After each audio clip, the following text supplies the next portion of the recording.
मृत्यु के 24 घंटे बाद आत्मा वापस अपने घर क्यों आती है? मरने के बाद आत्मा कितने दिन तक घर में रहती है? डी।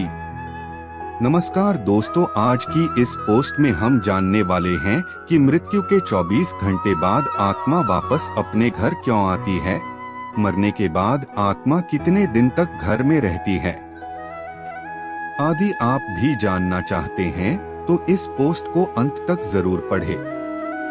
दोस्तों, गरुड़ पुराण में हमें मनुष्य के जीवन और मरण से संबंधित ऐसे कई रहस्यों के बारे में पढ़ने को मिलता है जिन्हें जानकर कोई भी व्यक्ति अपने जीवन की गति को सुधार सकता है। दोस्तों, इसमें हम जानने वाले हैं मृत्यु के समय मनुष्य के साथ क्या क्या घटित होता है और वह किस प्रकार यमलोक ले जाया जाता है। इस प्रस्तुति में आज हम जानेंगे कि मृत्यु के बाद जीव आत्मा कितने दिनों तक घर में रहती है। हमारे धर्म शास्त्रों में इस संदर्भ में क्या क्या वर्णित किया गया है वह सब हम आपको इस पोस्ट के माध्यम से बताएंगे।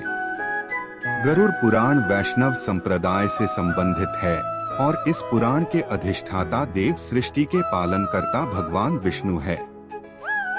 दोस्तों, कैसे यमदूत उस जीवात्मा को यमलोक ले जाते हैं? वह जीव आत्मा 24 घंटों के पश्चात पुनः वापस आती है और 24 घंटों के दौरान जीवात्मा को उसके संपूर्ण जीवन का लेखा जोखा दिखाया जाता है, जिसमें यह यकलान होता है कि अपने जीवन काल में इस जीवात्मा ने कितने पाप और पुण्य किए हैं। इसके पश्चात आत्मा को फिर उसी घर में लाया जाता है जहां उसने अपने शरीर का त्याग किया था और 13 दिन तक वह जीवात्मा वही अपने परिवार के बीच रहती है। मोह वासना से भरी वह जीवात्मा बार बार अपनी देह में प्रवेश करने का प्रयास करती है, किंतु यमदूतों के पास द्वारा बंद जाने से वह कुछ भी करने में असमर्थ हो जाती है। वह अपने परिवार, रिश्तेदार व मित्रों को उसकी मृत्यु का शोक मनाते देखती है। वह उन्हें चुप कराने का प्रयास भी करती है, परंतु उसकी उपस्थिति का ज्ञान किसी को नहीं होता। फिर वह अपने सामने स्वयं के मृत शरीर को देखती है और भूख प्यास से जोर जोर से बिलाप करते हुए रोने लगती है। और इसके साथ साथ गरुड़ पुराण में यह भी बताया गया है कि मनुष्य पुण्य कर्म तो करता है, परंतु उसके पुण्य की संख्या उसके द्वारा किए गए पापों से कम होती है। पिंड दान क्यों करते हैं? अर्थात मनुष्य पुण्यों की अपेक्षा पाप अधिक करता है। इसके समाधान स्वरूप मृत्यु के पश्चात पिंड दान करना आवश्यक बताया गया है। 10 दिनों तक जीवात्मा के उद्देश्य से पुत्रगण पिंड दान देते हैं। अगर मृतक का पिंडदान नहीं किया गया तो जीवात्मा अनंत काल तक भटकती रहती है और हजारों सालों तक पीड़ा व कष्ट भोगने के बाद अगला जन्म लेती है।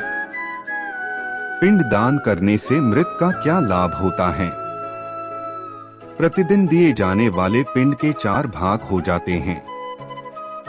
उसके दूसरा भाग से मृतक का शरीर बनता है, तीसरा भाग यमदूत ले लेते हैं और चौथा भाग मृतक को खाने के लिए मिलता है। 9 दिन रात में प्रेत पुनः शरीर युक्त हो जाता है।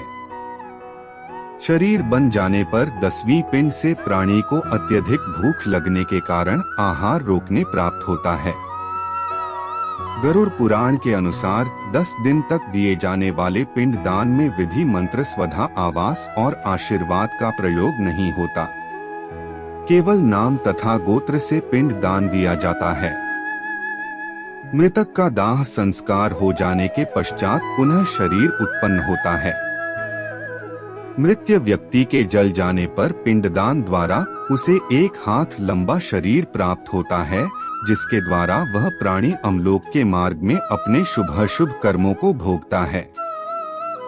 पहले दिन जो पिंडदान दिया जाता है उससे मूर्धा, दूसरे दिन के पिंडदान से ग्रीवा और दोनों स्कंध बनते हैं, तीसरे दिन की पिंडदान से हृदय व चौथे दिन के पिंडदान से पृष्ठ भाग उत्पन्न होता है। 5वें दिन के पिंडदान से नाभि, 6ठे दिन की पिंडदान से कटी प्रेस, 7वें दिन के पिंडदान से गौ विभाग, 8वें दिन के पिंडदान स्वरूप, 9वें दिन के पिंडदान से डालू व पैर और 10वें दिन के पिंडदान से सुधा की उत्पत्ति होती है। जीवात्मा शरीर प्राप्त करने के पश्चात भूख से पीड़ित होकर घर के द्वार पर रहता है।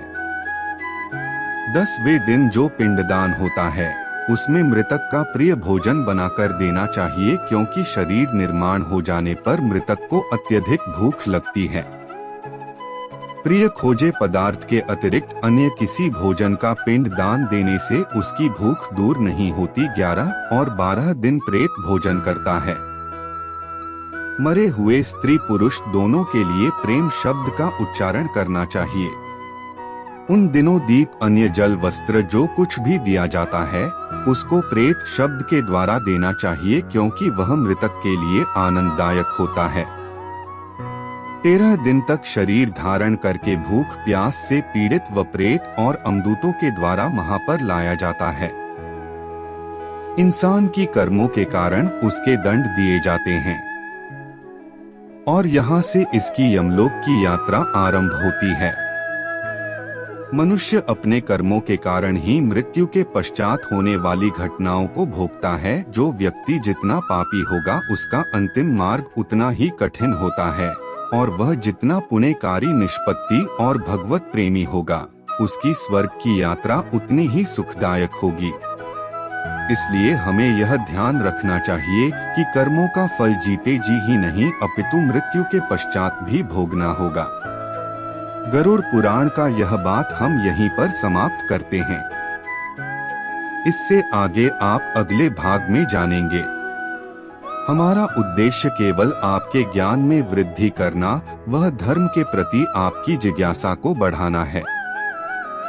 अगर हमसे कोई त्रुटि रह गई हो तो हमें क्षमा करें। मानव का स्वभाव होता है कि वह मौत से डरता है, यहाँ तक कि वह मौत पर बात करने से भी डरता है, और मौत के बाद होने वाले घटनाक्रमों से भी, जबकि हम सबको पता है